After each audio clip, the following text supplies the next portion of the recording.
Hi, it's Leela. I wanted to tell you today about sex clubs. I did not know anything about sex clubs, but turns out that they are the community gathering places for a lot of us sex positive poly people, for kinky people. Um, so, if you're lucky enough to live in a place where this is a thing that exists, um, they are, bars or not bars, gathering places where people meet up to socialize, to get to know each other, and to have sex in public. I found them really fun. Different varieties. There are swingers clubs, which are really more geared towards the swingers community. They might have more gendered pricing where men are charged a different price from women or couples. I personally prefer the clubs here in Portland that are not that way and like not poly. And frankly, there's one that's awesome, and I will just mark it. Sanctuary is wonderful. It's a very, very queer focus or queer forward, kinky, sex positive club.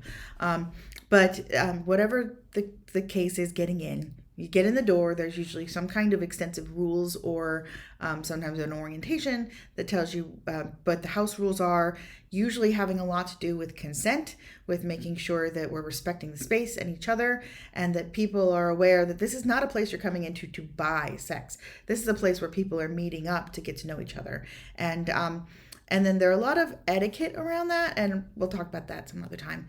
But basically, you hang out with people. You hang out with people. You get to know people. What I particularly love is that coming into this, I did not know how to hit on people or flirt with people. I still find it really awkward to like go from that friendly conversation to a conversation that's about sexual interest.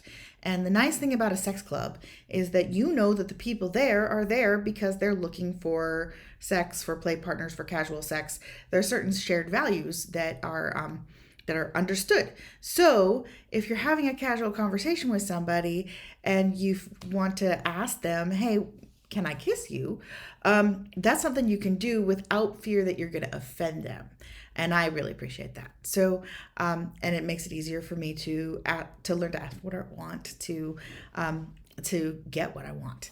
And kind of the flip side of that is that it creates a situation where people who want to ask me those questions feel less intimidated to do so. And so, yeah, a lot of times I politely refuse, but not always. Sometimes it's really fun and I make good connections for a night or for longer term friends and connections. Yeah. I find them to be absolutely amazing and things that I wish were everywhere. Anyway, thanks so much and have a great day.